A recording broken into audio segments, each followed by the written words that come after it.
Fala galera, eu sou o Leon Cleveland e esse é o primeiro vídeo, e espero que seja o primeiro de muitos, do canal Décima Arte. Mas você está se perguntando, o que é o Décima Arte? Bom, dá uma chegadinha lá no nosso Facebook, que lá eu fiz um textão explicando o que é o Décima Arte. Mas como esse é o primeiro vídeo e eu sou muito conhecido por dar colheres de chá, vou explicar para vocês resumidamente o que é o Décima Arte. O Décima Arte na verdade é um transmídia. Ele é um monte de mídias diferentes como Facebook, Twitter, YouTube, blog e tantas outras coisas reunidas que vão falar sobre um único assunto: videogame! A principal característica da transmídia é justamente você reunir tudo que faz parte dessa transmídia, transmitir a informação sobre aquele assunto determinado de forma diferente entre as mídias. No Facebook você não vai ter o mesmo tipo de informação que você vai ter no nosso Twitter, e no nosso Twitter não vai ter a mesma informação que vai ter aqui no YouTube e assim por diante. O que nós vamos falar aqui no YouTube? Vamos fazer review de jogos? Vamos fazer review de jogos. Vamos falar sobre as historinhas do coleguinha aqui, da época que ele jogava videogame e ele era criança? Por que não? Vamos fazer opiniões e falar sobre opiniões de videogames? Por que não? Vamos fazer gameplays? Talvez não. Mas vocês conseguiram entender mais ou menos do que vai se tratar o nosso canal, não é verdade? E qual a melhor forma de fazer o primeiro vídeo do canal se não levantando uma opinião para todos vocês e todo mundo conversar sobre isso? Como vocês puderam perceber, o nome do canal não é Décima Arte à toa.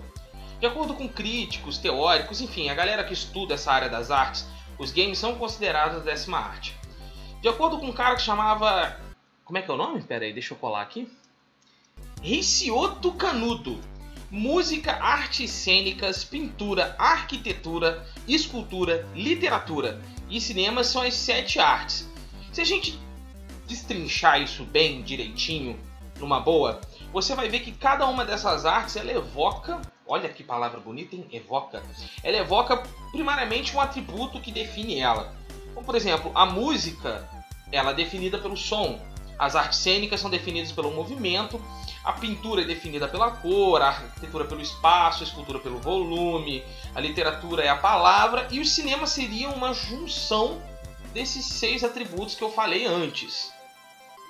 A 8ª arte, portanto, fica definida como a fotografia, já que ela invoca, na verdade evoca, um novo atributo, que é a imagem. Ah, mas a pintura usa imagem também, mas a pintura é mais importante a cor, não o que você desenha. Aprende isso, coleguinha. A 9ª arte fica por conta das HQs, revistas em quadrinhos. Pois é, já que elas reúnem num só corpo, imagem, cor e palavra. Então, os games ficam como a 10ª arte. Mas a pergunta que eu quero fazer aqui, a discussão que a gente tem que fazer, claro, é: os games podem ser considerados arte? Olha, de acordo com uma escritora chamada Ellen Dissanayake, eu acho que é isso que se fala, desculpa se você estiver vendo esse vídeo, não faço ideia de como fala o seu nome. Num livro que chama What is Art For? Para que serve a arte? Uma tradução livre. Arte é quando um ou mais pontos desses que eu vou citar se encontram na possível obra de arte.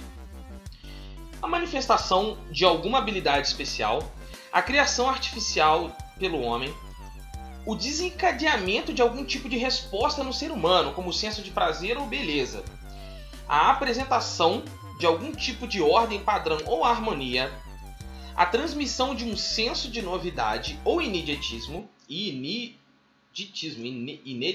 nossa, palavra filha da mãe, cara. Ineditismo, saiu. A expressão da realidade interior do criador, a comunicação de algo sobre a forma de uma linguagem especial, a noção de valor e importância, a excitação da imaginação e da fantasia, não pense em besteira, a indução ou comunicação de uma experiência pico,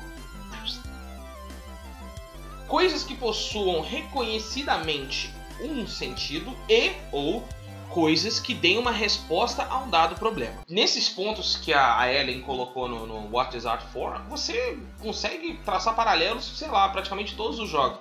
Até mesmo aqueles jogos do falecido Atari, onde eram só pixels gigantescos na tela, você consegue, você imagina o que o personagem está fazendo. Por exemplo, Pitfall, a gente sabe, se botar puramente, cruamente, você vê um camaradinha andando por uma floresta que tem jacarés, tem escorpiões, tem uns troncos cheios de espinhos e cipó.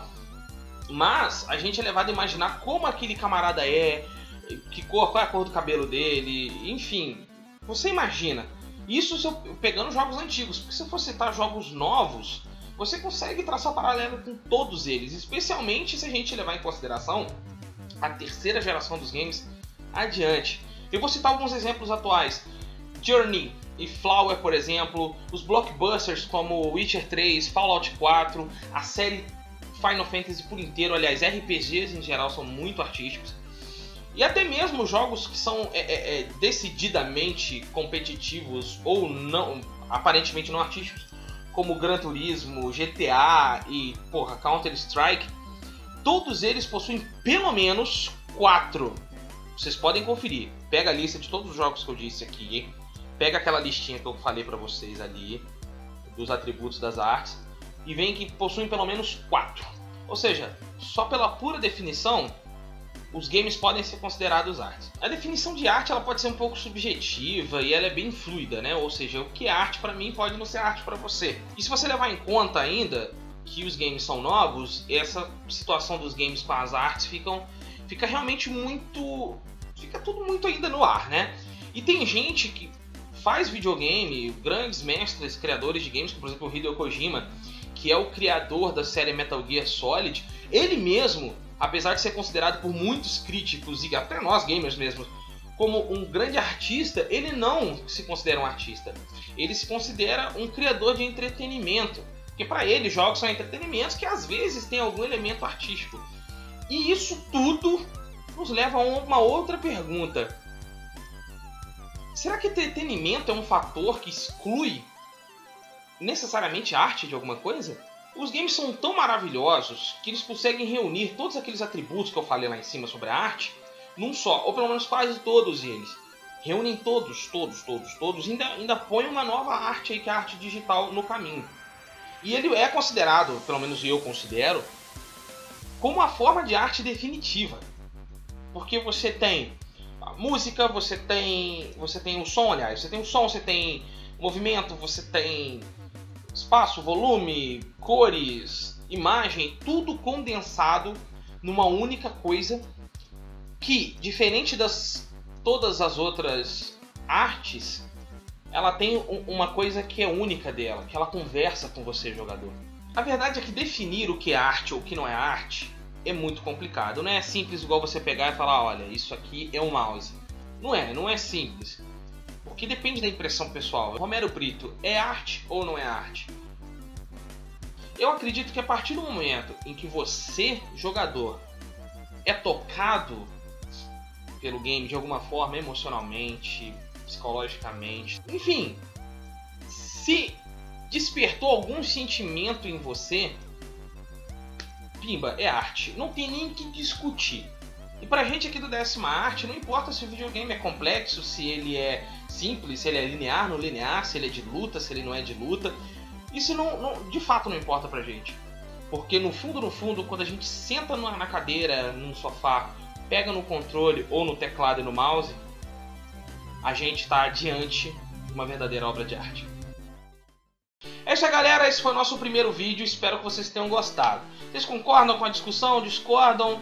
Querem conversar sobre o assunto? Cola lá no nosso Twitter, @décimaarte, com a hashtag GamesSãoArte. Ou manda pra gente aqui nos comentários. Lembrando que é pra discutir numa boa, hein, galera? Paz nos fóruns! Não se esquece de inscrever aqui no canal, curte esse vídeo, compartilha ele e ajuda o Décima Arte a crescer, pra gente propagar melhor essa ideia e fazer o Décima Arte ser uma coisa importante aqui no Brasil. Beleza? Até a próxima, galera! Valeu!